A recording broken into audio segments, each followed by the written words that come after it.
She's a brilliant and funny creative with far too many talents to list. She recently entered the world of self-employment and, like most of us, has never looked back. Please welcome Casey Eade.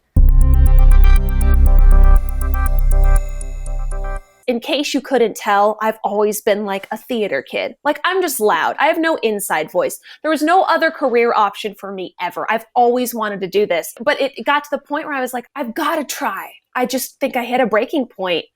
And sometimes breaking points can be good because it was like, well, the worst that's going to happen is nothing. There was a little bit of like that free falling sensation where you're like, oh my gosh, oh my gosh, oh my gosh, oh my gosh, oh my gosh, oh my gosh. But I was consistent with auditioning every day and just hitting the ground working, and I wanted it and I loved it. Even when I was scared and going like crazy and like, what if this doesn't work? What if this doesn't work? What if it doesn't work? I was still having a ball because this is what I really loved to do. And I know that sounds cliche, but man, it makes a difference. Because I had abandoned the stuff that was holding me back, the corporate day job, I was able to divert that energy into finding new clients. And I'm telling you, within like 2 to 3 months, I built up a full-time client roster. And I still can't believe it as I say it. I'm still like, what?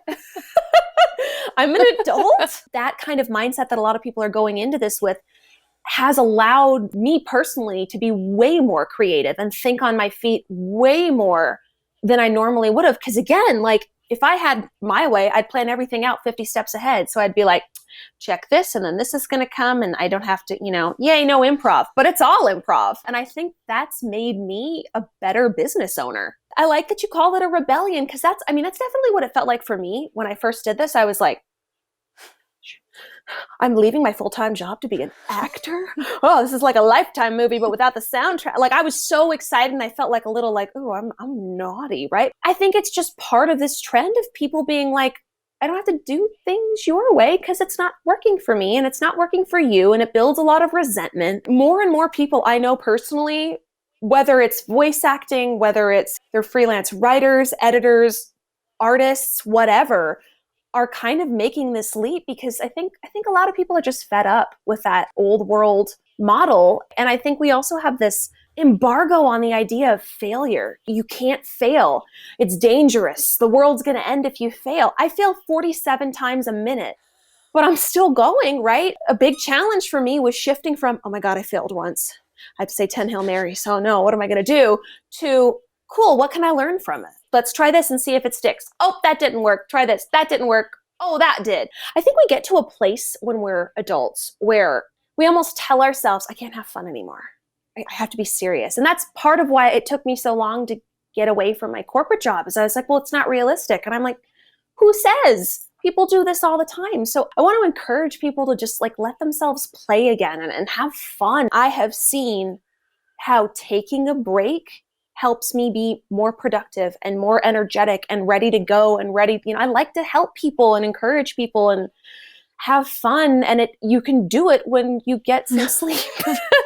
Being self-employed also doesn't mean, oh my God, you're going to be working 200 hours a week forever and ever, and then you crash. A huge part of it is learning when to stop. And that's another kind of freedom. Listen to like what your body responds to naturally. Listen to what work techniques and patterns and workflows work best for you. Try different ones. A lot of this has been me reteaching myself to listen to myself. Like when I'm feeling, I'm done. I can't do any more work today. I really can't. And if I try, it's going to come out really crappy. Then letting myself stop.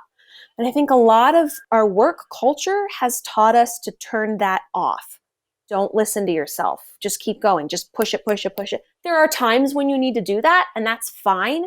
But just speaking from personal experience, I've been so much more productive and so much happier since I've allowed myself to be like, I work best at this time. Believe in yourself and reach out when you need help.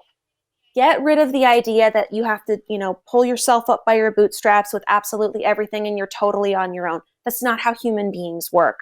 Use your support system, your network. Find one. You can do so much more than you think you can. For the full conversation, listen to Business for Self-Employed Creatives on your favorite podcast platform.